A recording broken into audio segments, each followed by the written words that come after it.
We're talking about Topo Specter 2. Welcome back to the channel. I am Cody with the Shoe In With Cody, and today we got ourselves a good one. I'm giving you my first impressions and some tech specs of the Topo Specter 2.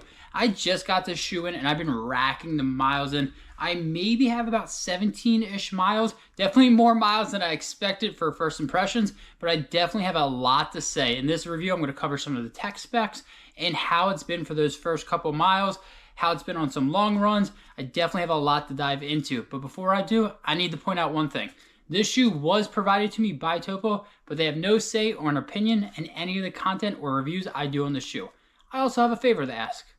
Hit the like button, smash the subscribe button. You know you want to. Costs you absolutely nothing, but it definitely helps the channel. Now let's sit back, relax, and let's talk about the Specter 2.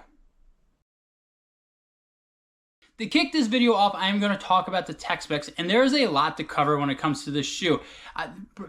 Topo is definitely newer to me, and one of the things why a lot of people like Topo is the shape of the shoe. This is more like a foot-shaped shoe. It's one of the one or two brands that is doing that right now, and Topo does it really well. In this shoe, you have a 5 millimeter drop shoe, 39 in the heel, 34 in the forefront. Gives you a lot of foam right here. Really nice kind of rocker geometry, Topo is saying. And you have a P-Bax foam, definitely that premium foam. It's really nice. You get a lot of foam. It's definitely on that firmer side.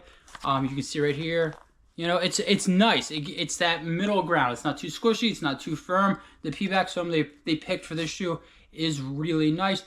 Upper is really just simple, engineered mesh. Tongue is not gusseted, but you definitely have the pads where you want them to be. And just overall, the upper is just really nice. And I'm really digging the looks of this shoe. Blue, white, just kind of hits the mark for me. This shoe is going to cost you $165, which is definitely up there in the price, but I do think you get a lot for that price. This shoe's also on the lighter side for me. You get 39 in the heel, I should say, and it's about 8.1 ounces. That's not bad. That's not bad at all. Again, you know, you have a P-Bax foam, 5 millimeter drop shoe, mesh, engineered mesh upper, just a lot going on with the shoe. Foot shape. So again, if you're looking for a wider shoe, the Topo is definitely in that market for you. Now, I know you did not click this video to just hear about the tech specs. You want to know how it feels to run in this shoe. Now, this shoe, I've taken it on daily runs. I've done speed work in it, and I've also taken it on 14-mile run, long run, where I was kind of pushing the pace a little bit, not dropping the hammer, going 730s, and I'm shocked by this shoe. I was shocked that I'm able to pick the pace up. When you get, I pulled this out of the box, and Topo was, hey, I'm going to send this to you, Cody. I didn't really have that many. My expectations were like, okay, cool. It's going to be like a daily trainer, maybe a recovery day run. But when I put it on my foot and I started running, I was able to pick up the pace a whole lot easier than I anticipated. I really enjoyed that. The 14-mile runs that I did, it felt fantastic at 7:30 pace. It really did. It felt effortless. I probably could have gone faster, but I was definitely pulling it back because, again, I didn't want to overdo it and overstimulate the body.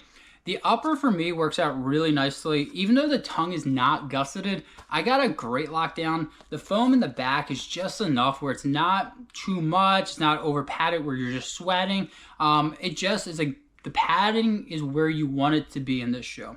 The upper in the toe box is very breathable, and I really like that. But for my skinny feet friends, people here that don't have a wideish foot, just know this is definitely a wider. It's a wider shoe. It's the best way I could put it. I have a wideish foot, and my foot feels good in it. So that's telling me it's definitely for the wide-footed friends. So if you have smaller feet, skinny feet, just notice this shoe may be a little bit too much for you. You might have too much volume in. That's kind of the biggest, like, I'm going to stop, and I'm going to point that out to you. The other thing I want to point out to people that are buying this shoe, and I've been starting to notice this with all of the Topo shoes, is they have two little sockets right here for your lace to go in. Okay, this one typically you'll use if you want to do a run or not. For some reason, Topo likes to lace it through here when you originally get it out of the box. I find when I put it in here, my foot slides too much. I don't know what it is. When I switch it to this, lacing it through here, no issues at all. No heel slippage, no sliding up and back, up and back. I am telling you, if you do get this shoe and you start seeing some slipping in there, check where the laces are. That was a huge one for me. I was really concerned. My first run in, my foot slid. But after I realized, oh, okay, maybe let me fix this a little bit. Let me maybe look at the laces a little bit, and it worked out really nicely. The other thing is, this is definitely a shoe that's very versatile, which if you're going to spend $165, you want a shoe that's versatile. And I did speed work in this, and I dropped it down to the 615s, and it felt great. I did, I think, 4x4 minutes. It felt really good. Shoe felt fantastic during the dropping the hammer, as well as in the middle when I was kind of recovering a little bit.